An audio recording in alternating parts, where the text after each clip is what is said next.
युवा भी परेशान है। सीजीएल की परीक्षा पिछले 8 सालों से नहीं हुई है, अब उसे भी स्थगित करने की बात सामने आ रही है। युवा काफी हताश है। क्या कुछ करना है सरकार को, सिर्फ यही पूछ रहे हैं। देखिए, सरकार ने जिस तरीके से अपनी योजनाओं को धरातल पर लाए, चाहे वो ओल्ड पेंशन स्कीम हो, चाहे वो 70,000 पुलिस कर्मियों का सीपीएल हो, चाहे सेहिया सेविका हो, चाहे पारा शिक्षकों का मामला हो, चाहे आपको सरना धर्म कोड हो, चाहे 1932 का खतियान हो, सरकार ने हर वो संभव प्रयास किया है जो सीधे ग्रामीणों को और झारखंड की जनता को जोड़ने का काम करती है। चर्चा करने के लिए हमारे साथ मौजूद है बेरमो विधायक अनूप सिंह। बातचीत करेंगे कि जिस तरीके से राज्य की जो सियासी सरगर्मी है तेज होती जा रही है, एक और जहां मुख्यमंत्री हेमंत सोरेन को समन जारी किया जाता है, दूसरी ओर भारतीय जनता पार्टी का कहना है कि मुख्यमंत्री हेमंत सोरेन ने गलत किया है, आने वाले समय में वो जेल जाएंगे, यानी कि होटवार जेल में रहेंगे।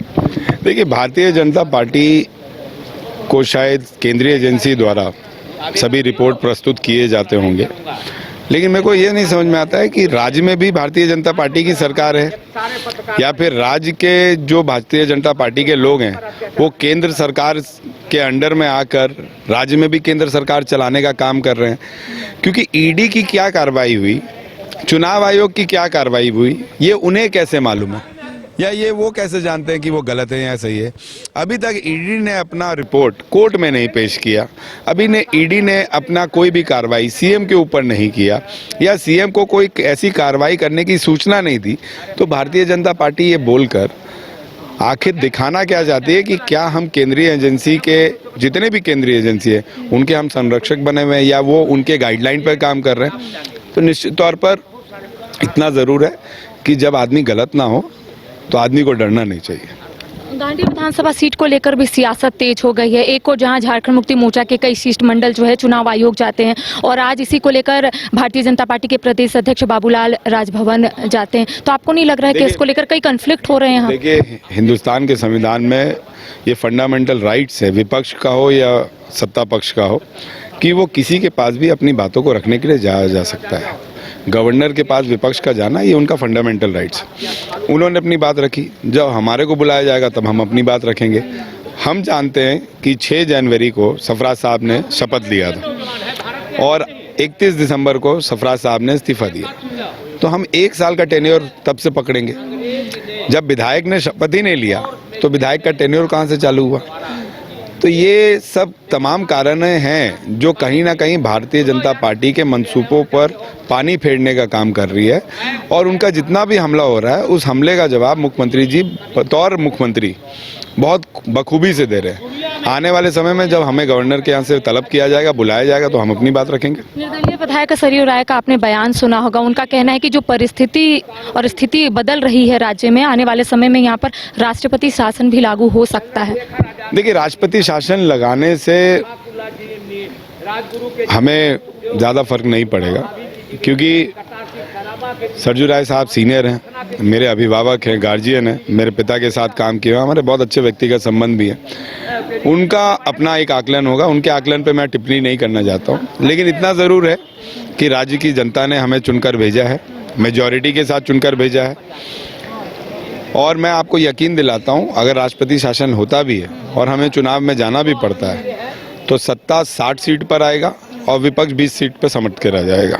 सिर्फ आप लोग के पास इसी साल का वक्त है और ऐसे में युवा भी परेशान है। सीजीएल की परीक्षा पिछले 8 सालों से नहीं हुई है, अब उसे भी स्थगित करने की बात सामने आ रही है। युवा काफी हताश है। क्या कुछ करना है सरकार को, सिर्फ यही पूछ रहे हैं। देखिए, सरकार ने जिस तरीके से अपनी योजनाओं को धरातल पर लाए, चाहे वो ओल्ड पेंशन स्कीम हो, चाहे वो 70,000 पुलिस कर्मियों का सीपीएल हो, चाहे सेहिया सेविका हो, चाहे पारा शिक्षकों का मामला हो, चाहे आपको सरना धर्म कोड हो, चाहे 1932 का खतियान हो, सरकार ने हर वो संभव प्रयास किया है जो सीधे ग्रामीणों को और झारखंड की जनता को जोड़ने का काम करती है। आने वाले समय में या अब वर्तमान समय में विपक्ष का पूरा प्रयास रहेगा कि ये सरकार को बदनाम करे। उसी क्रम में ये पूरा एजेंडा फिक्सअप हो रहा है। हम लोग ने पहल आते ही साथ जेपीएससी का रिजल्ट पब्लिश किया और इतने सालों के बाद बिना कोई विवाद के जेपीएससी निकला। तो वो भी तो कोर्ट तक पहुंच गया था अनूप जी। कोर्ट तक पहुंचना और प्रयास पूरा होना में फर्क है। जो रोकना चाहेंगे तो रोकेंगे ही।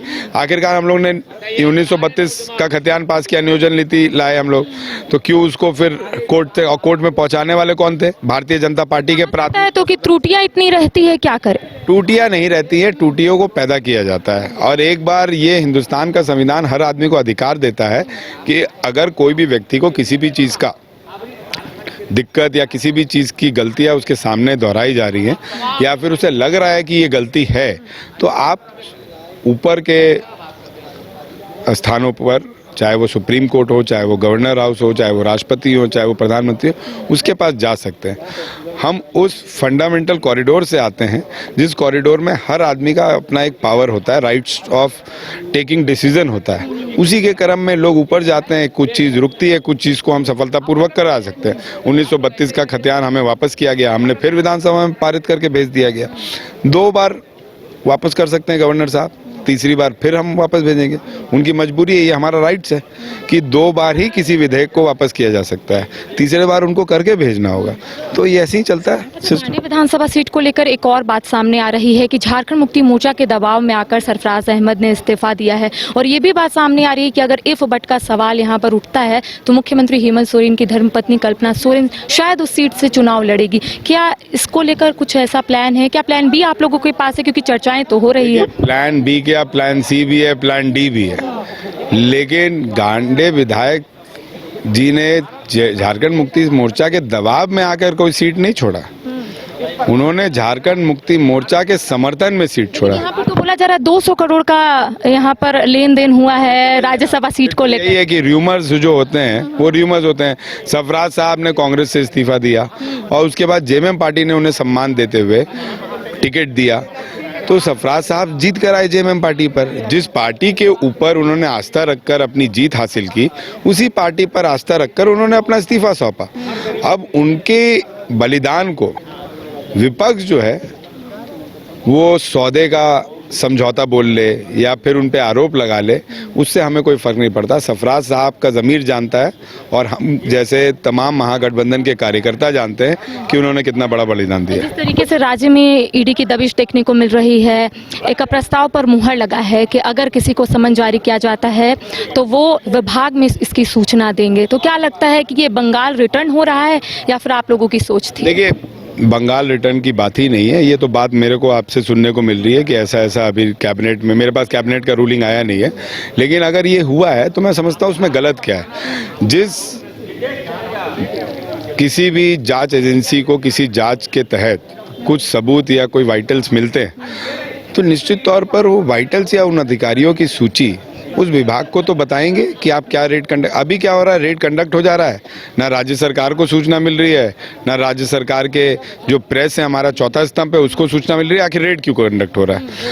और आप सुप्रीम कोर्ट का भी वर्डिक्ट देख लें, सुप्रीम कोर्ट ने स्ट्रिक्ट इंस्ट्रक्शन दे रखा है कि कोई भी एक केंद्रीय एजेंसी या किसी भी राज्य में जाकर रेड कंडक्ट करती है तो वहाँ के लोकल पुलिस को बताना होता है, लोकल पुलिस को साथ रखना होता है, चीफ सेक्रेटरी को बताना होता है। क्या ये फॉलो हो रहा है केंद्र सरकार के किसी भी एजेंसीज के द्वारा? तो हम संविधान नहीं तोड़ रहे हैं, संविधान केंद्र सरकार के लोग तोड़ रहे हैं। आखिर आज केंद्र सरकार के लोग, केंद्र सरकार की एजेंसियां रेड कंडक्ट करने आ रही हैं, लेकिन सुप्रीम कोर्ट के वर्डिक्ट के वायलेशन को वो साबित कर रहे हैं, वायलेट कर रहे हैं कि वो किसी भी तरह की सूचना राज्य सरकार के पुलिस को नहीं दे रहे हैं। कहीं कोई घटना हो जाए तो क्या होगा? बंगाल में जो हुआ वो कहीं ना कहीं इसी का एक, आप बोल सकते हैं कि अगर लोकल पुलिस रहती तो लोकल पुलिस ईडी के अधिकारियों को सेफली रेड कंडक्शन की जगह पर लेके जाती, रेड कंडक्ट कराती। अब उनको रेड कंडक्ट करना है किसी व्यक्ति विशेष के घर में, लेकिन रोड की जिम्मेवारी में क्या होगा वो तो राज्य सरकार का विषय है ना। तो राज्य सरकार ने और केंद्रीय एजेंसी को सपोर्ट करने के लिए ही और राज्य सरकार के अधिकारियों को सुरक्षित ढंग से अपने कर्तव्य को निर्वहन करने के लिए बिना भय के ये बिल को पास किया होगा। चलिए, राज्य में लगातार ईडी की दबिश देखने को मिल रही है। खुद मुख्यमंत्री हेमंत सोरेन इसको लेकर काफी परेशान चल रहे हैं। साथ ही साथ जिस तरीके से यहाँ पर गांडिया विधानसभा सीट को लेकर कई बातें सामने आ रही है। एक और जहाँ पर कहा जा रहा है कि मुख्यमंत्री हेमंत सोरेन अपनी धर्मपत्नी यानी कि कल्पना सोरेन को शायद गांडिया विधानसभा सीट से लड़वाएंगे और कई बातें सामने आ रही है। आपने सुना कि यहाँ पर अनूप सिंह ने स्पष्ट रूप से कहा है कि ऐसी कोई भी बात नहीं, हमारे पास प्लान बी प्लान सी है, लेकिन जब इफ बट का सवाल उठता है तब। इसी तरीके से और भी खबर हम आपको दिखाते रहेंगे। फिलहाल मुझे और सहयोगी राजबल्लभ को दे इजाजत। नमस्कार।